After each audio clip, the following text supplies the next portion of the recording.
Kita ulang kembali sejumlah berita pilihan dari Bali.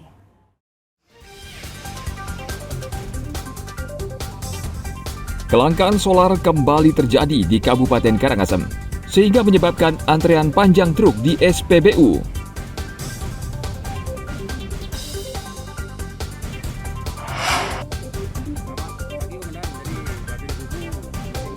BPBD Bali menyiapkan dana bantuan bagi 83 korban bencana sebesar 3 miliar rupiah.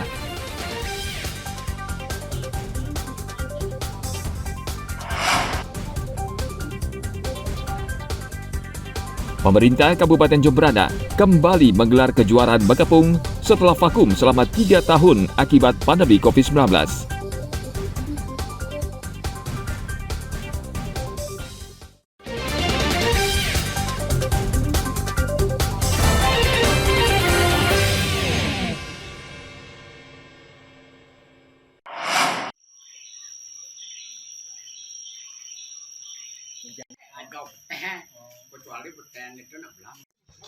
BPBD dan Damkar Bali sudah menyiapkan dana bantuan bagi 83 korban bencana sebesar 3 miliar rupiah yang terjadi selama tahun ini, baik bencana longsor, kemarau, hingga pohon tumbang. Dari seluruh penerima bantuan, hanya 2 korban yang tidak lolos seleksi karena memohon relokasi rubah. Bantuan diajukan dalam 4 tahap selama tahun ini untuk kerusakan fasilitas umum seperti pura, senderan, dan sebagainya yang bersumber dari APBD Provinsi Bali. Dari nilai total yang bisa masuk ke masyarakat, dana itu langsung masuk rekening sejumlah 3.370 juta rupiah dari keseluruhan dari 4 tahap yang kita ajukan dalam tahun rentang waktu tahun 2023. Dan ini untuk 2024 sedang berproses. Ada beberapa syarat untuk mengajukan bantuan, antara lain korban bencana bisa langsung mengajukan proposal ke BPBD dan Damkar Bangli. Selanjutnya dari tim Jitu Pasna, BPBD Damkar akan mengkaji seluruh persyaratan. Setelah usulan dan hasil penilaian dilengkapi dengan surat pernyataan Bupati, maka proposal baru diserahkan ke provinsi untuk dilakukan kajian dan pencairan bantuan. Tim Liputan melaporkan dari Kabupaten Bangli.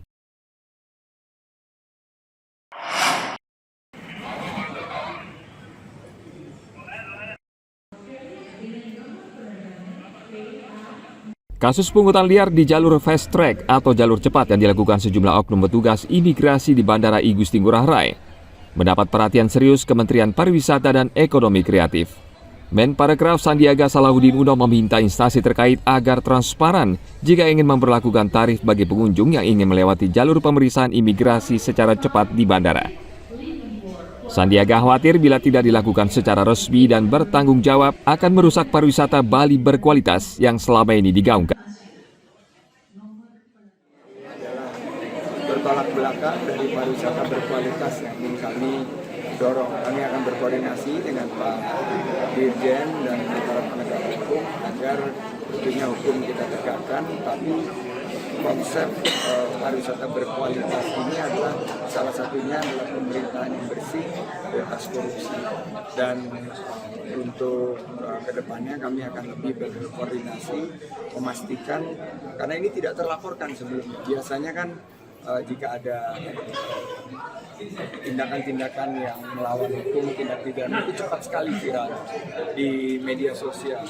Ini rupanya sudah berlangsung beberapa waktu yang belum terpetakan kepada kita. Ini janji saya akan kita tindak tegas dan kita pastikan untuk ke depan kita tidak mentolerir kegiatan-kegiatan yang mencoreng wajah Bali, Indonesia, dan pariwisata.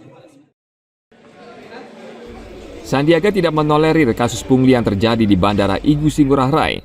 Ia berjanji akan menindak tegas petugas yang mencoreng wajah pariwisata Bali dan Indonesia. Senin pekan lalu, Kejaksaan Tinggi Bali menangkap 5 petugas imigrasi di Bandara Internasional I Gusti Ngurah Rai. Kelima petugas imigrasi tersebut diduga memungut biaya 100 hingga 200 ribu rupiah terhadap penumpang yang melewati jalur pemeriksaan khusus atau fast track di bandara.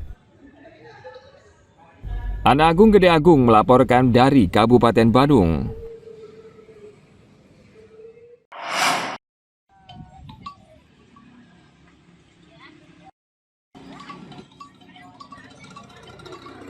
Pasar seni di Desa Guang, Kabupaten Gianyar semakin lama semakin sepi.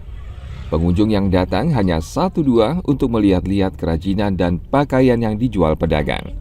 Biasanya menjelang akhir tahun, pasar seni di Desa Guang ini ramai dengan pembeli, khususnya wisatawan asing. Kini kegiatan pedagang lebih banyak merapikan dagangan mereka dibanding transaksi jual beli.